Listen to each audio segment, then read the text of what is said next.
সম্মানিত মুসল্লিয়ান, সাধারণত আল্লাহ তাআলা যাদেরকে অর্থ সম্পদ দান করেছেন, রমজান মাসে আমরা যাকাত আদায় করে থাকি। এজন্যই রমজান মাসে বিশেষ করে কয়েক জুমা যাকাত সম্পর্কে আলোচনা করা হবে। যাকাত সম্পর্কে আজকে আমরা কয়েকটা পয়েন্ট নিয়ে আলোচনা শুনব। প্রথম হচ্ছে যাকাত শব্দের অর্থ কি। যাকাত শব্দের দুটি অর্থ। প্রথম অর্থ হচ্ছে যাকাত মানে হচ্ছে পবিত্র করা। যাকাত মানে কি? পবিত্র করা। আর দ্বিতীয় অর্থ হচ্ছে যাকাত মানে হচ্ছে বৃদ্ধি পাওয়া। প্রথম অর্থ আল্লাহ তাআলা কোরআন কারীমের মধ্যে বলেন, খুয মিন আমওয়ালিহিম সাদাকাহ তুতাহহিরুহুম ওয়া তুযাক্কিহিম বিহা ওয়া সাল্লি আলাইহিম। হে নবী, আপনি আপনার উম্মতের কাছ থেকে যাকাত গ্রহণ করুন। এই যাকাতের মাধ্যমে তুতাহহিরুহুম, তারা পবিত্র হবে, ওয়া তুযাক্কিহিম বিহা ওয়া সাল্লি আলাইহিম, এই সম্পদ যাকাত প্রদানের মাধ্যমে তাদেরকে পবিত্র করবে এবং আপনি যাকাত গ্রহণ করার পর আপনি তাদের জন্য দোয়া করুন। তো এই আয়াত থেকে বুঝলাম যাকাত তুযাক্কিহিম এর অর্থ হচ্ছে যাকাত দেওয়া সম্পদ মানুষকে পবিত্র করে। যাকাতের অর্থের মধ্যে আছে পবিত্র করার অর্থ। যাকাত যেমনি ভাবে যাকাত দাতাকে পবিত্র করে, এমনি ভাবে যাকাত দেওয়ার পর যে সম্পদ মালিকের কাছে থেকে যায় ওই সম্পদকেও পবিত্র করে। আমরা যারা মানুষের মধ্যে দুই রকমের নাপাকি থাকে। একটা হচ্ছে বাহ্যিক নাপাকি বা বাহ্যিক ময়লা আবর্জনা, আমাদের শরীরে লাগে, কাপড়ে লাগে, এটা তো ধোয়ার দ্বারা, সাবান ব্যবহার করার দ্বারা পাক হয়। আরেকটা হচ্ছে গুনাহের নাপাকি, গুনাহের ময়লা। তো গুনাহের নাপাকি এবং গুনাহের ময়লা, এটা বাহ্যিক নাপাকি, বাহ্যিক ময়লার চাইতে 1000 গুণ বেশি কঠিন। ওই গুনাহের নাপাকি থেকে, গুনাহের ময়লা থেকে যাকাতের মাধ্যমে বান্দা পবিত্র অর্জন হয়। এ হচ্ছে এক অর্থ। আরেক অর্থ হচ্ছে আমরা যে সম্পদ উপার্জন করি, সম্পদের একাংশ হচ্ছে ময়লা আর বাকিটুকু হচ্ছে পরিচ্ছন্ন। যে অংশটুকু ময়লা, এই অংশটুকু আল্লাহর হুকুমে যখন আমি আমার সম্পদ থেকে বের করে দেব, বাকি সম্পদটুকু পবিত্র হয়ে যাবে। যেমন কাপড়ের মধ্যে ব্যবহার করতে করতে ময়লা হয়, সাবান দিয়ে ধুইলে, পানি ব্যবহার করলে কাপড়টা পরিচ্ছন্ন হয়, ঠিক মানুষের সম্পদের 40 ভাগের 1 ভাগ, 1 লক্ষ টাকার মধ্যে 2500 টাকা, 1 কোটি টাকার মধ্যে 2.5 লক্ষ টাকা, এটা হচ্ছে ময়লা। যখন সচ্ছল বান্দা, বিত্তবান সম্পদশালী বান্দা আর এইটুকু সম্পদকে মূল সম্পদ থেকে আলাদা করে গরিবকে দিয়ে দিবে, বাকি সম্পদটুকু পবিত্র হয়ে যাবে। আর এই সম্পদটুকু দিল না, তাহলে বাকি পুরো সম্পদ অপবিত্র থাকবে, নাপাক থাকবে। এই নাপাক সম্পদ কেউ যদি ভোগ করে তাহলে তার শরীর নাপাক হবে, আত্মা নাপাক হবে।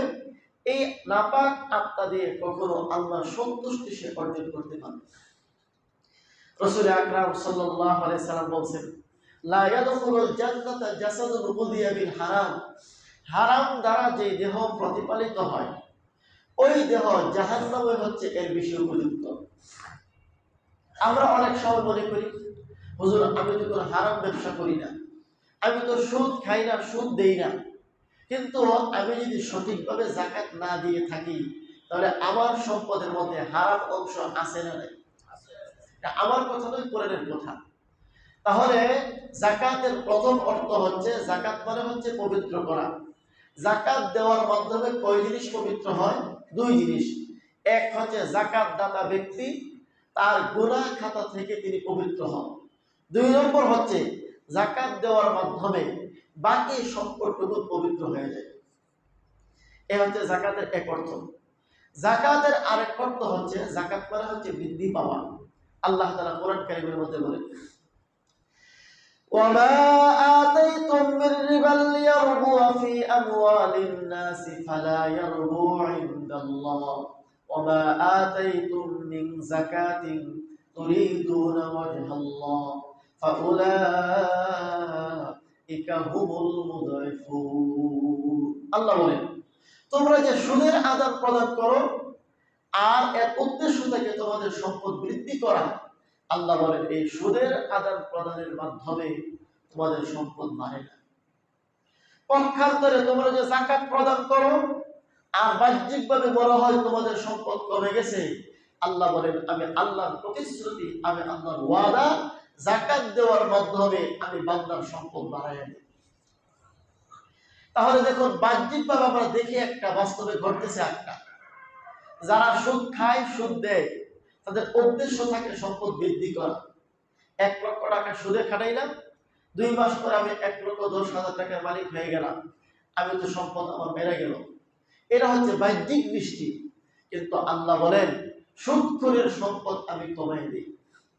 পক্ষান্তরে আমি যাকাত দিলাম 1 লক্ষ টাকার মধ্যে 2,500 টাকা, বাহ্যিকভাবে মনে হচ্ছে আমার সম্পদ কিছুটা কমে গেছে। আল্লাহ বলেন তোমার সম্পদ কমে নাই, তোমার সম্পদ বাড়ায় দেওয়ার জিম্মাদার আমি আল্লাহ। এই জন্য আমার ভাইয়েরা, এখানে প্রশ্ন হতে পারে আমাদের, হুজুর সুদ খাইলে যাকাত সম্পদ তো কমে না, সম্পদ বাড়ে, আর যাকাত দিলে সম্পদ তো বাড়ে না, সম্পদ কমে। আল্লাহ তাআলা যা বলেন তা সত্য এবং সঠিক, হয়তো আমাদের বুঝের অভাব থাকতে পারে। আজকে সকালবেলায় এক ভাইয়ের সাথে আমার কথা, ইনি বলছেন হুজুর আমি হিসাব করে যাকাত দেওয়ার বরকত আমি নিজেই পেয়েছি। তো আমি এক সময় যাকাত দিতাম কিছু, এখন দিতে দিতে আল্লাহর মেহেরবানিতে এখন আমি 2 কোটি টাকার উপরে মালিক, তাহলে আমার কত টাকার যাকাত দেওয়া লাগে? তো এই প্রতি বছরে আমি সম্পদ হিসাব করে দিচ্ছি এবং প্রতি বছরে আমার যাকাত দেওয়ার পরিমাণ বাড়তেছে। এর মানে হচ্ছে আল্লাহ আমার সম্পদ বাড়াইতেছে। তাহলে আল্লাহর ওয়াদা নিশ্চিত সত্য, আমাদের বুঝ দুর্বল হতে পারে।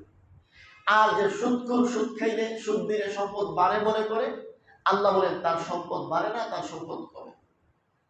তো যাকাত দেওয়ার দ্বারা সম্পদ বাড়ে আর সুদের দ্বারা সম্পদ কমে, এর অনেকগুলো ব্যাখ্যা মুফাসসিরিনে কেরাম লিখেছেন। এর একটা ব্যাখ্যা হচ্ছে সুদখোর সুদ সম্পদের মালিক হতে পারে, কিন্তু সম্পদের বরকত থেকে সুদখোর বঞ্চিত থাকে। আর যাকাত দাতা বাহ্যিকভাবে সম্পদ কমেও যেতে পারে, কিন্তু সম্পদের বরকতে সে আল্লাহ তাআলার কাছে বরকত মণ্ডিত হয়। তাহলে সুদের দ্বারা সম্পদ কমে, এর অর্থ হচ্ছে সুদের দ্বারা সম্পদের বরকত কমে যায়। যাকাতের দ্বারা সম্পদ বাড়ে, এর অর্থ হচ্ছে যাকাতের দ্বারা সম্পদের বরকত বেড়ে যায়। অনেক সময় এমন হয় যে একজন মানুষের প্রয়োজন এত বেশি, কোটি কোটি টাকার মালিক হওয়া সত্ত্বেও তার টাকার প্রয়োজন শেষ হচ্ছে না, এর অর্থ হচ্ছে তার সম্পদের বরকত নেই। আরেক বান্দা খুব বেশি অর্থ সম্পদের মালিক না, মোটামুটি কোনোভাবে চলছে, কিন্তু তার জীবনে কোনো অভাব নাই, তার তেমন কোনো চাহিদা নাই, তার সব চাহিদা আল্লাহ তাআলা এই অল্প টাকার মধ্যে পূরণ করছে, এর অর্থ হলো তার অর্থ সম্পদে বরকত আছে। যাকাতের সম্পদের মধ্যে বরকত হয়, আর সুদখোর সুদ দেওয়া এই সম্পদের মধ্যে বরকত শূন্য হয়। এটা একটা ব্যাখ্যা। আরো বহু ব্যাখ্যা আছে, সব ব্যাখ্যার এখন সময় নেই। আমার শুধু বোঝানোর উদ্দেশ্য হচ্ছে যাকাত শব্দের এক অর্থ হচ্ছে পবিত্র করা। যাকাত দেওয়ার দ্বারা যাকাত দাতা ব্যক্তির সম্পদ পবিত্র হয়, যাকাত দাতা ব্যক্তিও পবিত্র হয়। আরেক অর্থ হচ্ছে যাকাত দিলে সম্পদ বৃদ্ধি পায়। এই হচ্ছে 1 নম্বর পয়েন্ট। 2 নম্বর পয়েন্ট, সম্পদ আল্লাহ তাআলার পক্ষ থেকে নিয়ামত। বলুন সম্পদ কি?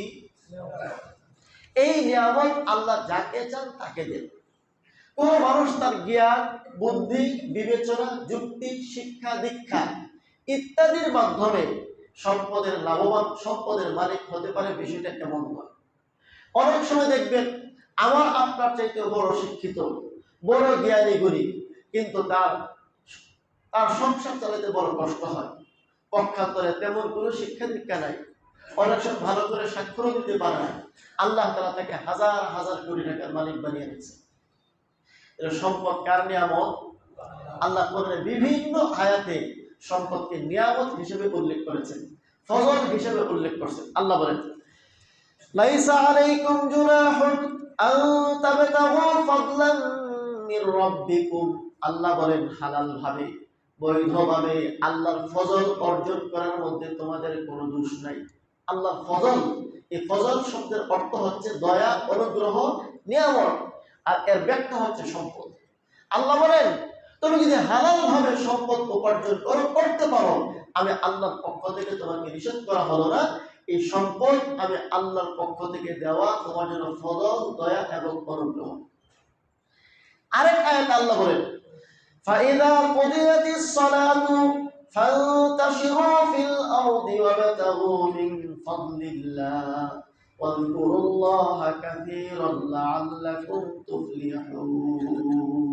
ও বান্দা, 5 টাইমে তোমাকে নামাজের জন্য ডাকা হয়, নামাজে আসো। নামাজ শেষ হয়ে যাওয়ার পর দুনিয়াতে ছড়িয়ে যাও, দোকানে যাও, ক্ষেত খামারে যাও, চাকরিতে যাও। সেখানে গিয়ে আমি আল্লাহর ফজল তালাশ করো, আমি আল্লাহর দয়া আর নিয়ামত তালাশ করো, অর্থাৎ সম্পদ উপার্জন করো। তাহলে সম্পদকে আল্লাহ তাআলা কোরআন কারীমের মধ্যে ফজল বলেছেন, দয়া বলেছেন, নিয়ামত বলেছেন। তাহলে বোঝা গেল এই সম্পদ কোনো খারাপ জিনিস না। সম্পদ কি নয়? খারাপ জিনিস নয়। ঠিক পাশাপাশি আল্লাহ তাআলা আরেক আয়াতের মধ্যে সম্পদকে বলেছেন সম্পদ হচ্ছে পরীক্ষা। وَاعْلَمُوا أَنَّمَا أَمْوَالُكُمْ وَأَوْلَادُكُمْ فِتْنَةٌ وَأَنَّ اللَّهَ عِندَهُ أَجْرٌ عَظِيمٌ। আল্লাহ বলেন, দুটি জিনিস আমি আল্লাহ তোমাদের জন্য পরীক্ষা হিসেবে দিলাম দুনিয়াতে। 1 নম্বর সন্তান তোমাদের পরীক্ষা, 2 নম্বর হচ্ছে সম্পদ তোমাদের পরীক্ষা। সম্পদ যে পরীক্ষা, এটা কিভাবে বুঝবো?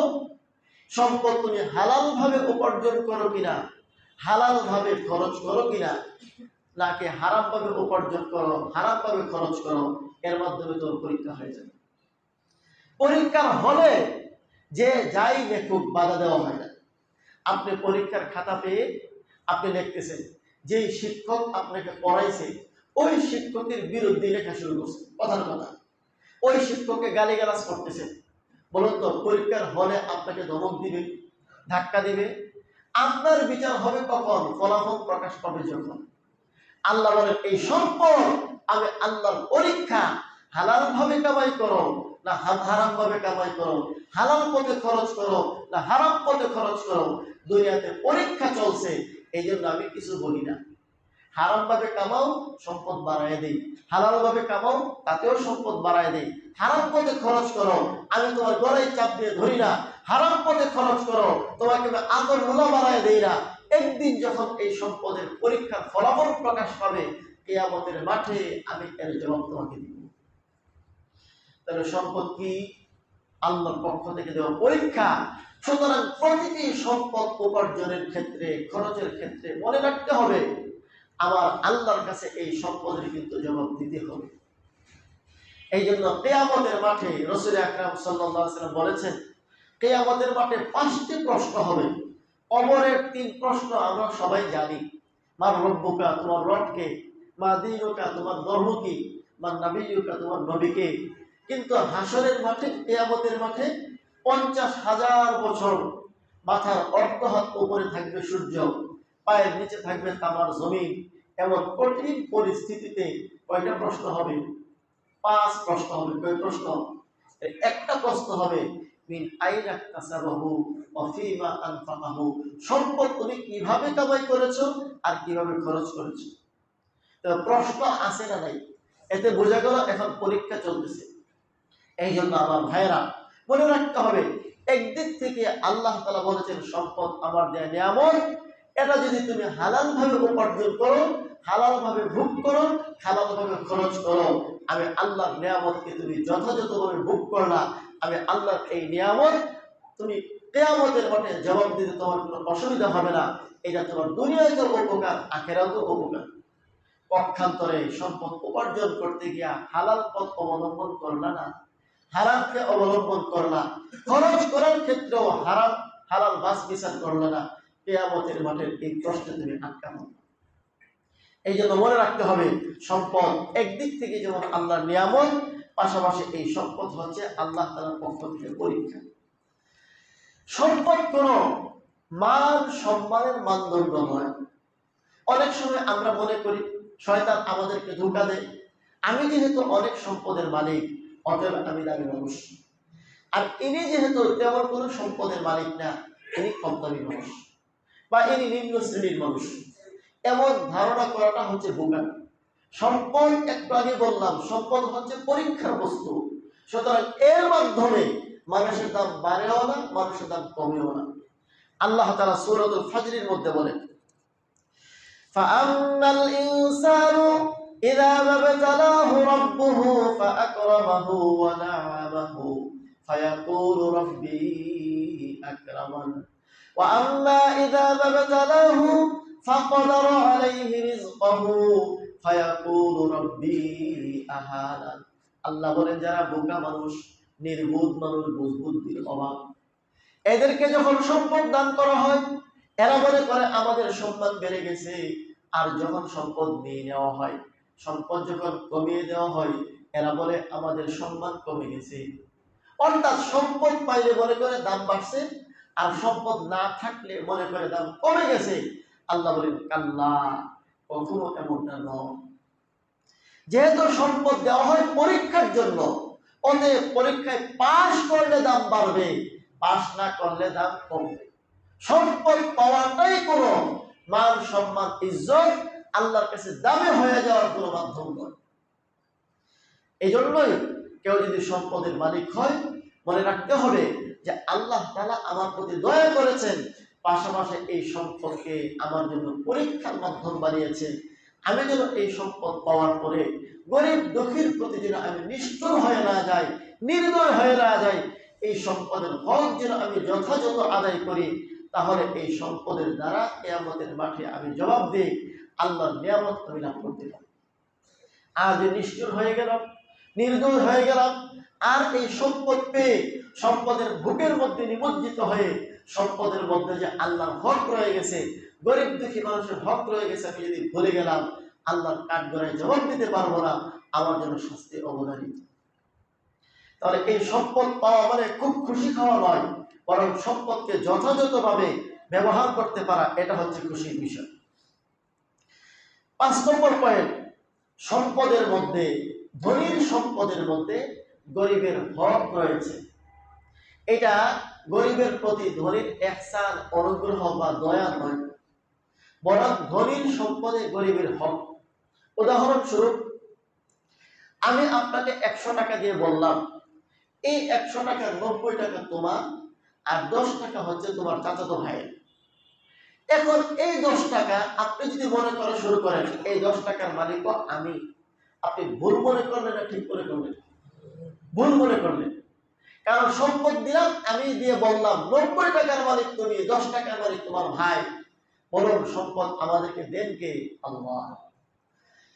আগার রোজি বদা নিশবর ফুজুদে জেদানা তঙ্গে তোর রোজি নবুদে বনাদারা চোনা রোজি রসাদাদ কেদারা আন্দরা হাইরা বমানা। শেখ সাদি রহমতুল্লাহ আলাইহি গুলিস্তা কিতাবের মধ্যে উল্লেখ করেছেন, মানুষের জ্ঞান বুদ্ধি বিবেচনায় যদি সম্পদ বাড়ত, তাহলে সমস্ত নির্বোধেরা না খেয়ে মারা যেত। অথচ দেখা যায় অনেক ক্ষেত্রে জ্ঞান বুদ্ধি বিবেচনাওয়ালা মানুষের চাইতে অনেক সময় নির্বোধ মানুষের সম্পদ বেশি। এমন আছে না নাই? তাহলে বোঝা গেল সম্পদ পায় কে, সম্পদ দেন কে? আল্লাহ। এই আমানতে চান্দে রোজা রোজদে মাস দর হাকিকতে মালিকে হর সেই খুদাস। কবি বলেন, আমাদের কাছে আল্লাহর পক্ষ থেকে দেওয়া যে সম্পদগুলো, এগুলো হচ্ছে আমানত, প্রকৃত অর্থে এগুলোর মালিক হচ্ছে আল্লাহ।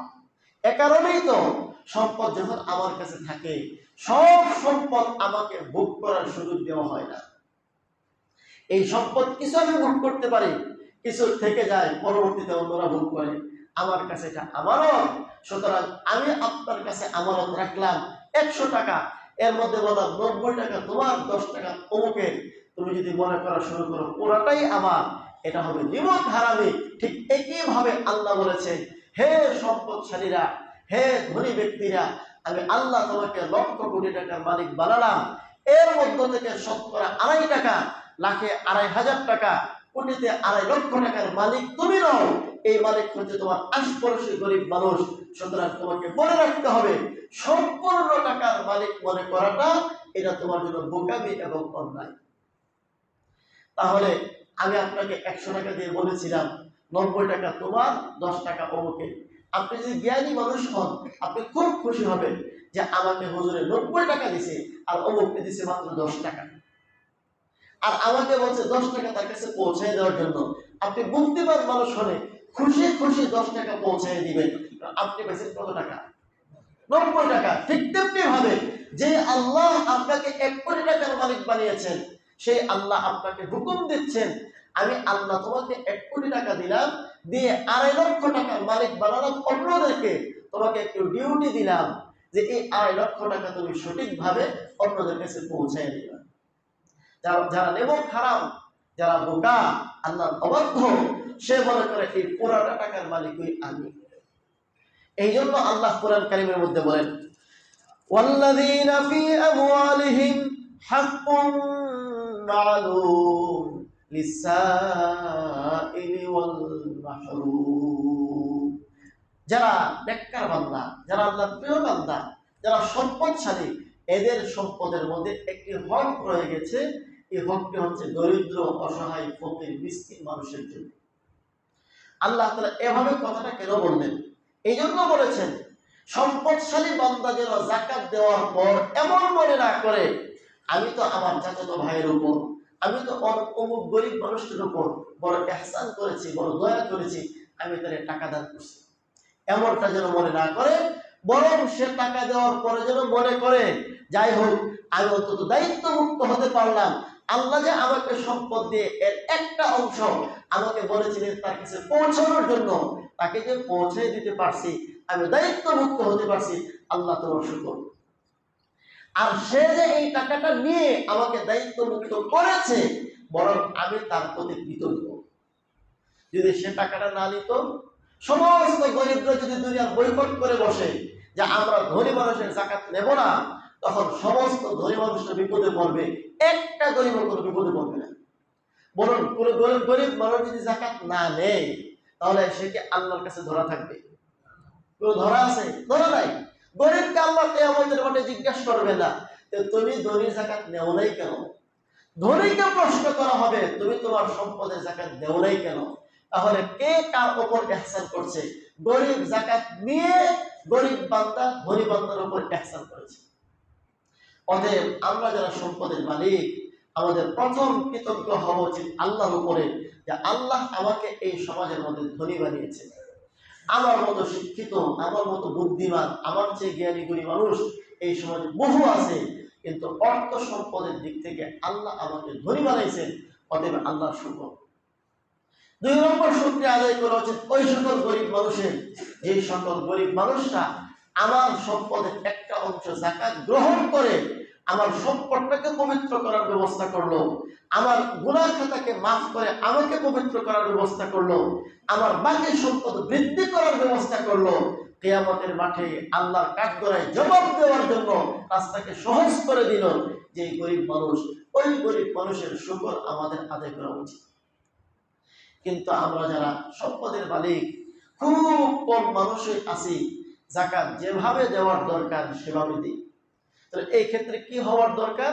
গরিব মানুষটা যেহেতু আমার উপর ইহসান করছে, অতএব তার ইজ্জত, সম্মান, কদর রক্ষা করে তাকে যাকাত দেওয়ার প্রয়োজন। যেই সকল সাহেবরা ঘোষণা দিয়ে থাকেন 1 সপ্তাহ আগে যে আমার বাড়িতে বা অমুক সাহেবের বাড়িতে যাকাত দেওয়া হবে, গরিব মিসকিনরা আসবেন, আপনাদেরকে যাকাত দেওয়া হবে। সাহেব কি করলেন? অনেকগুলো 150 টাকা দামের শাড়ি আর লুঙ্গি কিনে রেখে দিলেন। 5,000 নারী পুরুষের লাইন, ধাক্কা ধাক্কি, হুড়াহুড়ি, মারামারি, এরপরে একটা করে 150 টাকা দাম শাড়ি ধরাই দিলেন। এই যে মানুষগুলো 2 ঘন্টা, 3 ঘন্টা, 5 ঘন্টা, 10 ঘন্টা লাইনে দাঁড়ায় দাঁড়ায় কষ্ট করলো, তাদেরকে ইজ্জত করলেন না বেইজ্জত করলেন? আল্লাহর কাঠগড়ায় এই যাকাতের কোনো জবাব থাকবে না। আল্লাহর কাছে অবশ্যই এর জন্য জবাব দিতে হবে। এই জন্য আমার ভাইয়েরা মনে রাখতে হবে, যাকাতের ক্ষেত্রে আল্লাহ রাব্বুল আলামিন বলছেন যাকাত হচ্ছে ধনীর সম্পদে গরিবের হক। এখানে গরিবের হক বলা হয়েছে পরিষ্কারভাবে, হকুম মালুম। অতএব গরিব আমার কাছে পাওনা, আমি গরিবের কাছে দেনা, এই দেনা যথাযথভাবে পরিশোধ করলে আল্লাহর কাছে আমি জবাব দিতে পারবো। 6 নম্বর পয়েন্ট, যাকাত না দেওয়ার শাস্তি। কোরআন কারীমের মধ্যে আমার জানা মতে নামাজের ব্যাপারে এত ভয়াবহ শাস্তি কোরআনে নেই। রোজার ব্যাপারও এত ভয়াবহ শাস্তির কথা কোরআনে নাই, হজের ব্যাপারও এত ভয়াবহ শাস্তির কথা কোরআনে নাই, হাদিসে আছে। কোরআন কারিমে আল্লাহ রাব্বুল আলামিন স্পষ্টভাবে যাকাত না দেওয়ার ভয়াবহ শাস্তির কথা উল্লেখ করেছে। নামাজ না পড়ার শাস্তি আল্লাহ বলেছেন জাহান্নাম, রোজা না রাখার শাস্তি জাহান্নাম। কিন্তু কিভাবে শাস্তি হবে বলা হয় নাই। আল্লাহ তাআলা কোরআন কারিমের মধ্যে যাকাত না দেওয়ার শাস্তি স্পষ্টভাবে বলেছেন। এতে বোঝা যায় আল্লাহ খুব ভালো করেই জানেন নামাজের সংখ্যা দুনিয়াতে থাকবে, রোজা রাখতে পারার সংখ্যা থাকবে, কিন্তু সঠিকভাবে যাকাত দেওয়ার সংখ্যা খুব কম হবে। এই জন্য এটা শাস্তিটা পরিষ্কারভাবে আল্লাহ উল্লেখ করেছেন। আমার তেলাওয়াতকৃত আয়াত সূরা তাওবা, আল্লাহ বলেন ওয়াল্লাযীনা ইয়াকনিজুনা আয-যাহাবা ওয়াল ফিদ্দাতা ওয়া লা ইউনফিকুনাহা ফী সাবিলিল্লাহি ফাবাশশিরহুম বিআযাবিন আলীম। আল্লাহ বলেন যারা সম্পদ জমা করে, স্বর্ণরূপা জমা করে, নগদ টাকা পয়সা জমা করে রাখে, যাকাত দেয় না, আল্লাহর পথে যেভাবে খরচ করা দরকার করে না, হে নবী আপনি তাদেরকে ভয়ঙ্কর শাস্তির সুসংবাদ দিন। এই সুসংবাদ দিন আল্লাহ বলেছেন কটাক্ষ করে, আমাদেরকে তিরস্কার করে বলেছেন ভয়ঙ্কর শাস্তির সুসংবাদ দিন। অনেক সময় সন্তান যখন অবাধ্য হয়, বাপ মা কি বলে আয় মজা দেখায়। এখানে মজা মানে কি মজা না সাজা? অনেক সময় সাজাটাকেই মজা বলে বলা হয়, এটা হচ্ছে কটাক্ষ করা। ঠিক তেমনি ভাবে আল্লাহ তাআলা তার নবীকে বলছেন, হে নবী যারা যাকাত দেয় না, সম্পদ জমা করে রাখে, আপনি বলেন তাদেরকে সুসংবাদ দেন, যন্ত্রণাদায়ক শাস্তির সুসংবাদ। শাস্তিটা কি? ইয়াউমা ইউহমা আলাইহা ফি নারি জাহান্নাম ফাতুকওয়া বিহা জিবাহুহুম ওয়া জুনুবুহুম ওয়া যুহুরুহুম হাযা মা কানাজতুম লিআনফুসিকুম ফাযুকু মা কুনতুম তাকনিজুন। আল্লাহ বলেন যারা স্বর্ণরূপা জমা করে এবং যাকাত প্রদান করে না, ইয়াউমা ইউহমা আলাইহা ফি নারি জাহান্নাম, এই সম্পদগুলোকে লোহার পাতে পরিণত করা হবে, এরপরে জাহান্নামের আগুনে উত্তপ্ত করে ওই যে যাকাত দেয় নাই ওই বান্দার কপালে, পেটে, পিঠে সেক দেওয়া হবে, আর বলা হবে হাযা মা কানাজতুম লিআনফুসিকুম, এটা লোহার শলাকা নয়, এটা হচ্ছে তোমার রক্ষিত সম্পদ, যেই সম্পদ জমা করেছিলা, যাকাত দেও নাই, আজকে তার স্বাদ ভোগ করো। সূরা আলে ইমরান আল্লাহ বলেন ওয়ালা ইয়াহসাবান্নাল্লাযীনা ইয়াবখালুনা বিমা আতাহুমুল্লাহু মিন ফাদলিহি বিমা আতাহুমুল্লাহু মিন ফাদলিহি হুয়া খায়রাল লাহুম বাল হুয়া শাররুল লাহুম। আল্লাহ বলেন যারা সম্পদ জমা করে, খরচ করে না, কৃপণতা করে, গরিবকে দেয় না, আর মনে করে খুব ভালো কাজ করছে, আমার সম্পদ রয়ে গেছে, আমার সম্পদ বেড়ে গেছে। আল্লাহ বলেন না, বাল হুয়া শাররুল লাহুম, এটা তোমার জন্য বড়ই মন্দ, বড়ই ক্ষতিকর। সাইয়ুতাওয়াফানা মা বাখিলু বিহি ইয়াওমাল কিয়ামাহ, কিয়ামতের মাঠে এই সম্পদগুলোকে বিষধর সাপ বানানো হবে, গলার মধ্যে পেঁচিয়ে দেওয়া হবে। আর নবীজি হাদিসের মধ্যে বলেন মান আতাহুল্লাহু মালা, আল্লাহ যাকে সম্পদ দিয়েছেন, ফালাম ইউআদ্দি যাকাতা, এবং এই সম্পদের সে যাকাত আদায় করে না, মুসতিলা লাহু ইয়াওমাল কিয়ামাতি শুজাআল আকরা, কিয়ামতের মাঠে এই সম্পদকে বিষাক্ত সাপে পরিণত করা হবে। লাহু জাবিবাতান, আল্লাহ রাসূল বলেন এটা এত ভয়ঙ্কর সাপ হবে, এত বিষধর সাপ হবে, তার বিষাক্তের একটা ছাপ তার কপালের মধ্যে থাকবে, কালো দুইটা দাগ থাকবে। এই সাপ তার গলার মধ্যে পেঁচে ধরবে, আর ধরে দংশন করতে থাকবে, আর বলতে থাকবে আমি তোমার সম্পদ, আমি তোমার ধনভাণ্ডার, আমাকে আল্লাহ সাপ বানিয়ে তোমার শাস্তির ব্যবস্থা করেছে। অতএব আমার ভাইয়েরা, যারা আমরা সম্পদের মালিক হয়েছি, মনে রাখতে হবে একদিক থেকে আল্লাহ আমাকে নিয়ামত দান করেছেন, আমাকে পরীক্ষায় ফেলেছেন, এর পাশাপাশি গরিবের হক আমার উপরে দিয়েছেন। আমি যদি যথাযথ যাকাত আদায় না করি, আল্লাহর কাঠগড়ায় এর বিচারের সম্মুখীন আমাকে হতে হবে। আজকে আলোচনা সংক্ষিপ্ত করব, একটু কাজ আছে আমাদের, এই জন্য একটা ঘটনা শুনি আলোচনা শেষ করে দেব। আল্লাহ সূরা তাওবা, আল্লাহ তাআলা কয়েকটা আয়াতের মধ্যে একটা ঘটনার দিকে ইঙ্গিত করেছেন। আমরা যাকাত দেই, কিন্তু যাকাতটা আল্লাহ যেভাবে চান সেভাবে আমরা দিচ্ছি না। যেভাবে জাকাত দিলে আল্লাহ খুশি হবেন সেভাবে দিচ্ছি না। আমরা জাকাত দিচ্ছি, যারা দিচ্ছি তাদের কথাই বলছি, আর যারা দিচ্ছি না তারা তো কত বড় অপরাধী সেটা হিসেবে বাইরেই রাখলাম। যারা দিচ্ছি এরাও যদি যথাযথভাবে না দেয় তাদের কি পরিণত হবে? একটা ঘটনা কোরআন কারীমের তাফসিরে জালালাইনের মধ্যে আছে, তাফসিরে মারিফুল কোরআনের মধ্যে আছে। সালাবা বিন হাতিব নামক এক সাহাবী ছিলেন। তিনি ছিলেন বড় অভাবী, গরিব মানুষ। নবীজির কাছে এসে বলেন, ইয়া রাসূলুল্লাহ, আপনি আমার জন্য দোয়া করেন, আল্লাহ যেন আমাকে সম্পদের মালিক বানান। নবীজি বললেন, দেখো, আল্লাহ আমাকে সম্পদের মালিক বানানোর জন্য দুনিয়াতে পাঠান নাই। আমাকে আল্লাহ পাঠিয়েছেন বাশীরা ওয়া নাযীরা, জান্নাতের সুসংবাদ দেব, জাহান্নামের দুঃসংবাদ দেব। অর্থাৎ তোমাদেরকে জান্নাতের পথ দেখাবো, জাহান্নাম থেকে বাঁচাবো। এই জন্য আল্লাহ আমাকে পাঠিয়েছেন। সাহাবী বললেন, হুজুর, আমি তো সম্পদের মালিক হতে চাই ভোগ করার জন্য নয়, দান করার জন্য। নিয়ত ভালো, ভোগ করার জন্য নয়, দান করার জন্য। নবীজি বললেন, ঠিক আছে, তাহলে দোয়া করে দিলাম, আল্লাহুম্মা বারিক ফি মালিহি, আল্লাহ তার সম্পদে বরকত দাও। নবীজি দোয়া করে দিয়েছেন। এবার নবীর দোয়ার বরকতে সাহাবীর কয়েকটা ছাগল ছিল। দেখতে দেখতে ছাগলের মধ্যে বৃদ্ধি হওয়া শুরু হইল। আগে ছিল কথার কথা 5টা 10টা ছাগল, কয়েক মাসে এখন কয়েকশো ছাগল হয়ে গেছে। এরপরে কয়েক হাজার ছাগলের মালিক হয়ে গেছে। তিনি থাকতেন মদিনাতে, এখন আর মদিনায় এত ছাগল নিয়ে থাকার পরিবেশ নেই। নবীর কাছ থেকে অনুমতি নিয়ে মদিনার বস্তি থেকে তিনি চলে গেলেন একটু দূরে পাহাড়ের ঢালুতে। সেখানে গিয়ে তিনি খাবার তৈরি করলেন, আর বকরির পাল বালতি আছে, আল্লাহ নবী বললেন। এইভাবে 5 ওয়াক্ত নামাজ তিনি সেখান থেকে এসে নবীর পিছনে আদায় করেন। আস্তে আস্তে সম্পদ বাড়তে বাড়তে এখন 5 ওয়াক্ত নামাজ আদায় করতে পারেন না, 3 ওয়াক্ত 2 ওয়াক্ত।